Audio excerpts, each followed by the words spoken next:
But what's inescapable and what's undeniable is that it's inexcusable as the behavior of some fans may be towards you.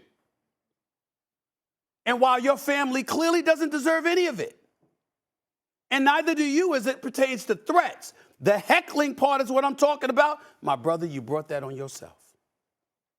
Let me count the ways. Russell Westbrook is in the nation's capital. I will remind y'all to go look at the clips. Championships don't mean nothing to me. I'm happy. I see plenty of champions who are less happier in life than me. Number one. Number two, you come to Los Angeles and you're struggling and they ask you about whether or not you take this home with you. Psst, please, taking that stuff home with me. Y'all can take that stuff home with y'all. I'm good. Number two. Number three, you showed up in the aftermath of a game after saying those things, and you did it again. You talked about, hey, I'm all right. I'm good. Every impression that you have given is that you're going to play hard when you're on the court. But no matter what, you got your money. You good. And championships are not a priority. That's the impression that you've given. And what did I say? You can't do that wearing a Laker uniform. You can't do that representing that franchise. You can get away with that playing for the Washington Wizards.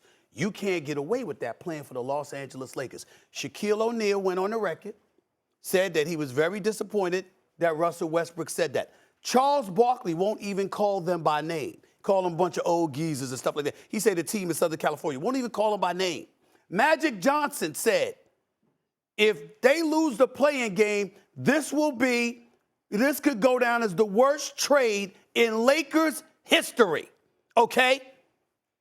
All of this stuff is relevant because all of this stuff, you got legends coming out and talking about Russell Westbrook. They're not talking about just his game. They're talking about the attitude that you've disseminated to the masses. You basically told Laker Nation to kick rocks. You don't give a damn. You good. You can't do that representing the Los Angeles Lakers. And that is the part that Russell Westbrook has missed. So while you're sitting here today, last night, and you're talking about, Molly, hey, I can't stand for this, I can't take this, et cetera, Laker Nation is standing up, unfortunately, some in a very disrespectful, as far as I'm concerned, illegal way. And they're saying, you care now? You hear us now? Because they're paying their hard-earned money. They're coming to see you play. And even though you never cheat folks with effort, when you give that kind of message in a post-game conference, they're not going to forget it. Many players, let me know when I can get into because I have questions for you. Many players, worse than Russell Westbrook, have never been subjected to what he's being subjected to. Why all of a sudden would he be subjected to it?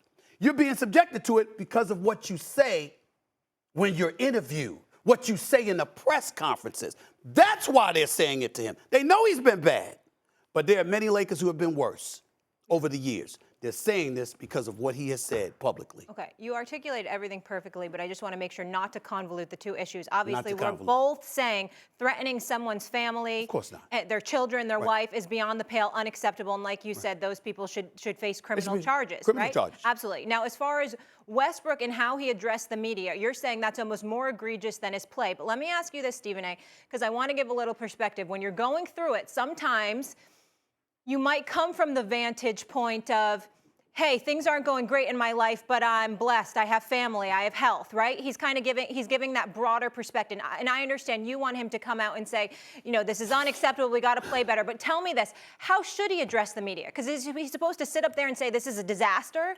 Molly, I'm playing like trash. I got to do better. Damn, I'm sorry, y'all. I didn't know I was going to be this bad. I really got to get my act together and save the truculent and acerbic attitude for others. The fact of the matter is Russell Westbrook doesn't have a leg to stand on based on his performance. I'm not talking about the threats. Of course, that's inexcusable. They should be found and arrested. Okay. And his family and his children, I know his father. His mother and father are wonderful people. His brother's cool people. Russell Westbrook is a good man. He's very philanthropic, very charitable with his time, donations. He's running business. I mean, if you go near Burbank and stuff like that, forgive me if I don't know specifically where it is. I mean, I saw blocks and blocks and blocks of businesses that all said Westbrook. Yep. The brother's doing big things, and he cares about people that society has written off. This brother is a special dude. Russell Westbrook is not a bad dude by any stretch of the imagination. But he comes across as somebody who invites the pariah status, doesn't give a damn about what people think or have to say. You cannot do that representing the Los Angeles Lakers when you're playing like he's playing. You could do that when you Kobe and you got 5 championships to lean on. You could do that when you Shaq, when you winning chips and you going in the community and being Shaq-a-Claus. You could do that when you Magic. Hell, you could be a surrogate and be Kareem, one of the greatest ever. You could do that. LeBron just arrived in L.A. He can do that. You cannot do that when you're Russell Westbrook. Let me play devil's advocate for one more minute. But is this who he's always been? Is this how he'll always address the media? And should he change now? Well, just to appease people. Molly, that's not who you are. Yes, but Molly, well, first of all, with all due respect, I win at what I do. That's number one. Because I can get away with it. If I was losing and I was low in the ratings and I was begging the audience to support me because they never do, maybe my attitude would be a little bit different. But I happen to be a nice guy anyway. I just have a frown from time to time. But I laugh, I smile, I have a good time. Thanks for watching ESPN on YouTube. For live streaming, sports, and premium content, subscribe to ESPN+.